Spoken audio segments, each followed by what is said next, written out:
لاہور سے نمائندہ خصوصی فخر نیوز محمد اکرم فضل پاکستان کے تعلیمی اداروں سے فارغ التحصیل ہونے والے طلبہ طالبات کو پیش آنے والی اہم مشکل کے بارے اپنی رپورٹ پیش کر رہے۔ پاکستان کے سرکاری، نیم سرکاری اور نجی تعلیمی اداروں میں جامعات اور ضلعی ادارے شامل ہیں، جہاں سے لاکھوں کی تعداد میں طلبہ طالبات سالانہ بنیادوں پر فارغ التحصیل ہوئے ہیں۔ افسوس کی بات ہے کہ ان طلبہ طالبات کے امتحانات اکثر و بیشتر طے شدہ پروگرامات کے مطابق منعقد نہیں ہوتے، یا ان کے نتائج اور اسناد کے اجرا میں غیر ضروری تاخیر روا رکھی جاتی ہے،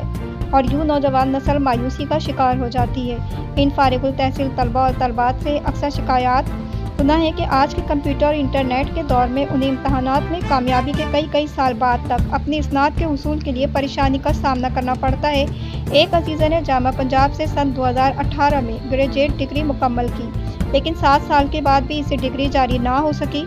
جامعہ کے متعلقہ شعبے نے بھی اس امر کی تصدیق کی کہ متعدد طلبہ و طالبات کی اسناد تاحال جاری نہیں ہو سکی۔ ارتضیٰ شکیل طالب علم نے نمائندہ فخر نیوز کو بتایا کہ اس نے رفاع انٹرنیشنل یونیورسٹی اسلام آباد کے جہلم کے ضلعی ادارے سے سن 2020 میں کمپیوٹر سائنس میں ایسوسی ایٹ گریجویٹ ڈگری مکمل کی، اور اسے یونیورسٹی نے پروویژنل ڈگری جاری کر دی تھی، جس کی بنا پر اسے خوش قسمتی سے ایک امریکی ادارے میں آن لائن جاب بھی مل گئی، لیکن اب اسی ادارے نے جاب کو مزید جاری رکھنے کو اصل تصدیق شدہ ڈگری سے مشروط کر دیا، جس کے لیے وہ رفاع انٹرنیشنل یونیورسٹی کے جہلم اسلام آباد اور مرکزی دفتر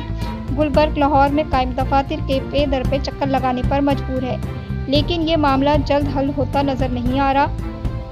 جبکہ رفاع انٹرنیشنل یونیورسٹی سے باقاعدہ ڈگری جاری ہونے کے بعد اسے ہائر ایجوکیشن سے بھی اس ڈگری کی تصدیق کے لیے تگ و دو کرنا پڑے گی۔ فخر نیوز چینل کی ٹیم ہائر ایجوکیشن کمیشن، جامعہ پنجاب اور دیگر تمام تعلیمی اداروں کے سربراہان سے پرزور مطالبہ کرتی ہے کہ تمام متعلقہ جامعات اور اداروں کو پابند بنایا جائے کہ فارغ التحصیل نوجوان نسل کو مایوس کرنے کی بجائے انہیں بروقت اسناد جاری کرے، بالخصوص آج کے دور میں جبکہ کمپیوٹر اور انٹرنیٹ جیسی سہولیات بھی موجود ہیں۔